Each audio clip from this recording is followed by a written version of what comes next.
Hello. Now, there's this habit, and it's really good for us, but unfortunately, we often don't want to do it. And the reasons we often don't want to do it are actually based on myths and misunderstandings about this habit.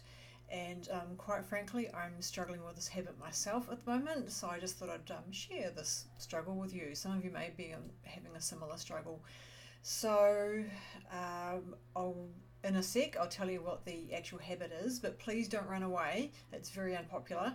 And then I'll quickly get onto the benefits of the habit, which you may not know about, and the evidence for that. And then we'll look at the myths and misunderstandings that are a barrier to us cultivating this habit that's so good for us.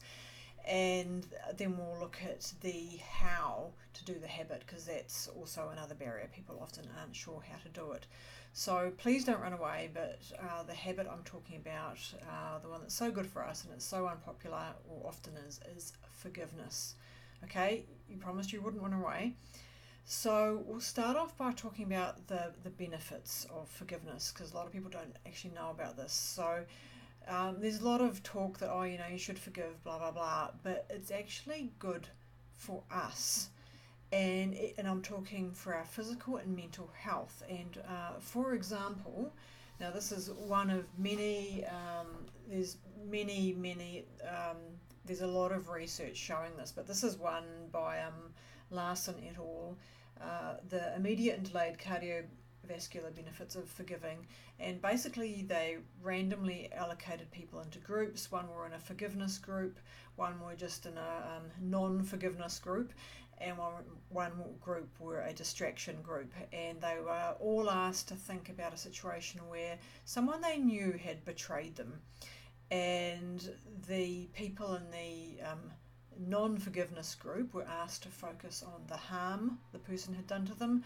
Obviously, the people in the forgiveness group were asked to focus on forgiveness, and then there was the distraction condition where they were watched some unrelated film or something.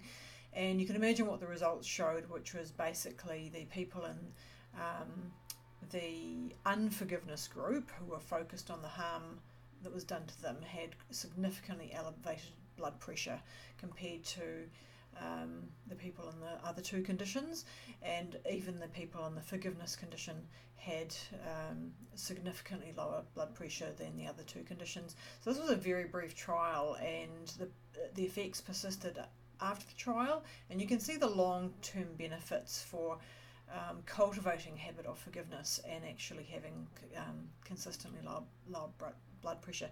So this is just one. There's just one brief study. I'll put the links to it in the notes under the YouTube video. But there's a lot of other research showing very similar stuff, that forgiving is actually good for us. And from a more, for want of a better word, spiritual perspective, there's so many stories of people who have forgiven the most heinous crimes committed against them and people they love. And the common theme is it sets them free. And there's so many stories around this. One of my favourites is The Choice by Dr. Edith Edgar. So Edith was a 16-year-old girl when she entered the gates of Auschwitz, the Nazi concentration camp, and her parents were immediately killed. She miraculously survived. She survived the death march with a broken back,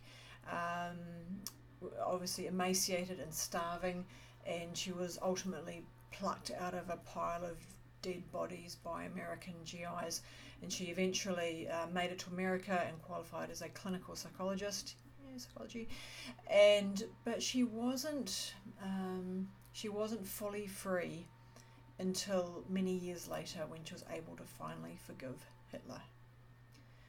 So, and again, all of the stories about people who have forgiven people who have done terrible things, the common theme is they are free. They are finally free once they forgive the other person.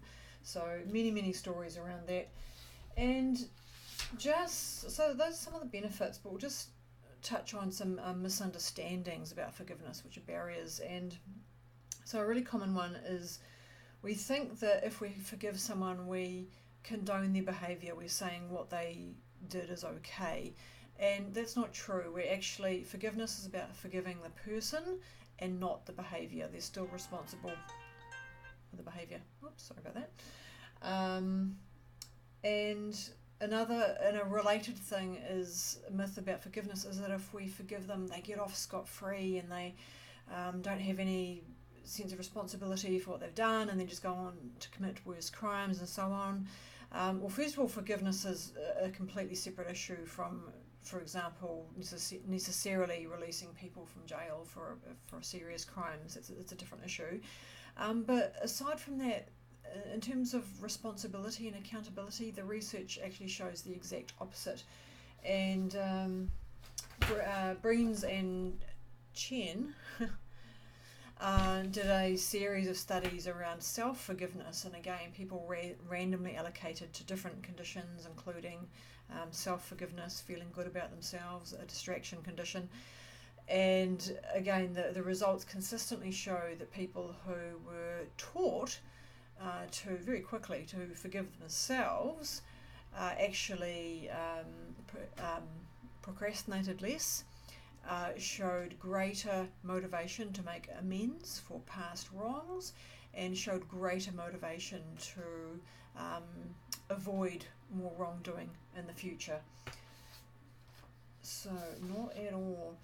Another common misconception is if we forgive people that we have to let them back into our lives, and the answer is no, we don't. We can forgive from a distance, and often the people we need to forgive are dead. So case in point. So for example, Edith Edgar and many others. When she forgave Hitler, he was long gone.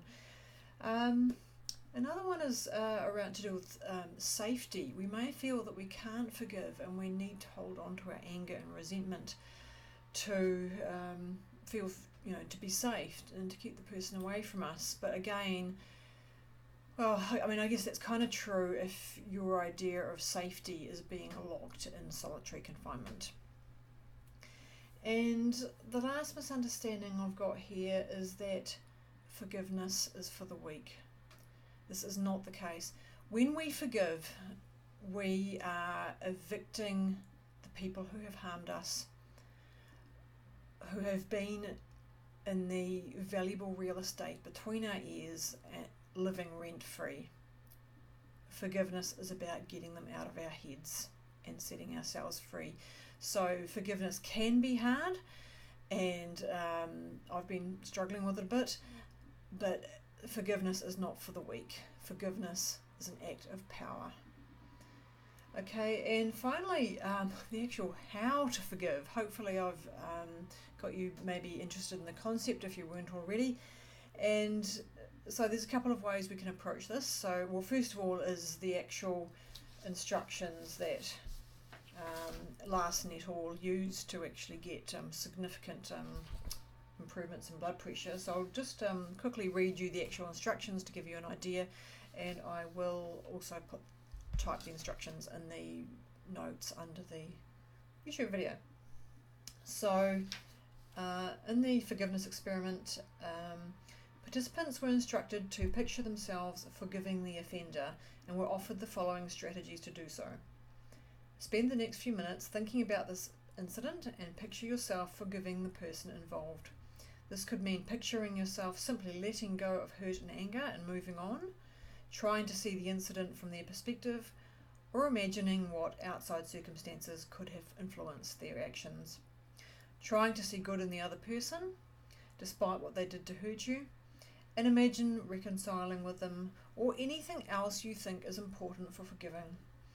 Be sure to keep your mind on the incident in the process of forgiving the person. So those were the official instructions in that experiment.